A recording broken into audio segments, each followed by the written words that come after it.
ঈদযাত্রা নিয়ে আরো খবর জানাতে সাইফারের বাইপাল থেকে আমাদের সাথে যুক্ত হচ্ছেন মাহিদুল ইসলাম এবং মুন্সিগঞ্জ পদ্মা সেতু টোল প্লাজা থেকে সরাসরি যোগ দিচ্ছেন এনামুল হাসান। প্রথমে যেতে চাই মাহিদুলের কাছে। মাহিদুল, মহাসড়কে গাড়ির চাপ কতটা বেড়েছে আর অতিরিক্ত ভাড়া আদায়ের কোনো অভিযোগ পাচ্ছেন কিনা জানাবেন।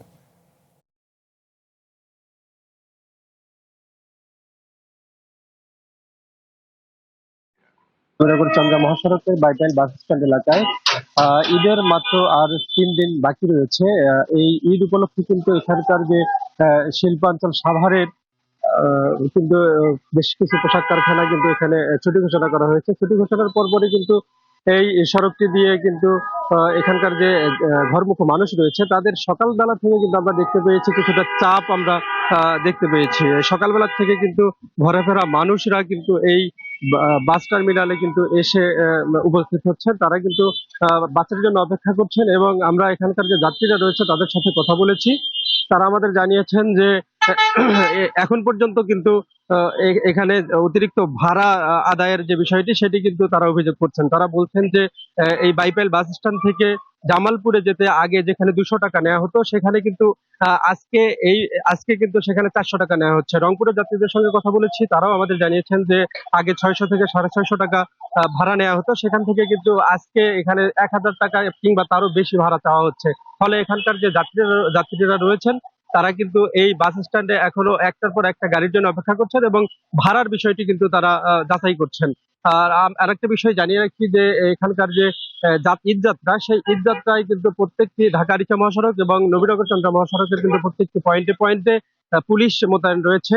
এখানকার যাত্রীরা অতিরিক্ত ভাড়ার বিষয়টি কিন্তু পুলিশের কাছে এখন পর্যন্ত অভিযোগ জানায়নি। আমরা পুলিশের সঙ্গে কথা বলেছি, তারা কোনো ধরনের অভিযোগ পাইনি।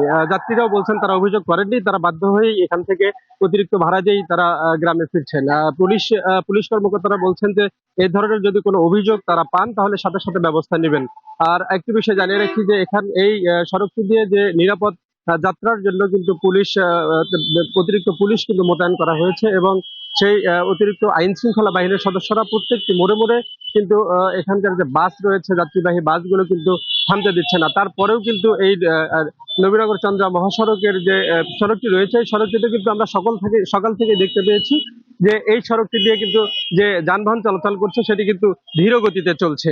আর এখন পর্যন্ত কিন্তু যাত্রীর যে যাত্রী হওয়ার কথা আসলে ঈদযাত্রা উপলক্ষে সেই যাত্রী কিন্তু এখন পর্যন্ত এই বাস স্ট্যান্ডে দেখা যায়নি। তবে একটি বিষয় জানিয়ে রাখছি যে বেলা বাড়ার সাথে সাথে কিন্তু এখানে যাত্রীর উপচে পড়া ভিড় আমরা প্রতিদিনের মতো হবে বলে আমরা জানতে পেরেছি এবং তখন কিন্তু এখানকার যে যানজটের চিত্র সেটি কিন্তু দীর্ঘ একটা যানজটের সম্ভাবনাও রয়েছে। সিয়াম। মাহিদুল, আপনি আমাদের সাথেই থাকুন। এবারে যেতে চাই মুন্সিগঞ্জে। এনাম, পদ্মার টোল প্লাজায় গাড়ির সারি কেমন দেখছেন আর কারো কোনো অভিযোগ আছে কিনা জানাবেন। ধন্যবাদ আপনাকে। টোল প্লাজায় কিন্তু গাড়ির সারি রয়েছে। আমরা দেখতে সকালে কিন্তু একটি দুর্ঘটনা ঘটেছে। ট্রাকটি কিন্তু মারাত্মকভাবে অ্যাক্সিডেন্ট হয়ে একজন নিহতের ঘটনা ঘটেছে, যার জন্য কিন্তু ভোর সকালে কিন্তু একটু গাড়ির চাপ বেশি ছিল। কিছুক্ষণ সময় কিন্তু ধীর গতিতে যানবাহন চলাচল করেছে। এখন কিন্তু বেলা বাড়ার সাথে সাথেও কিন্তু গাড়ির ঈদে ঘরমুখো মানুষের গাড়ির চাপও কিন্তু বেশি রয়েছে। নারীর টানে বাড়ি ফেরা মানুষও কিন্তু ইতিমধ্যে বাড়ি ফেরা শুরু করেছে পদ্মা সেতু টোল প্লাজা দিয়ে। ঘরমুখো আমরা কথা বলেছিলাম আইন শৃঙ্খলা বাহিনীর সাথে, তারা যেমনটি জানান সড়কের নিরাপত্তা ব্যবস্থার জন্য তারা কিন্তু আইন শৃঙ্খলা বাহিনী সার্বক্ষণিক পর্যবেক্ষণ রাখছেন এবং তারা কিন্তু প্রত্যেকটি পয়েন্টে পুলিশ মোতায়েন রেখেছেন। আমরা কথা বলেছিলাম যাত্রীদের সঙ্গে, তারা যেমনটি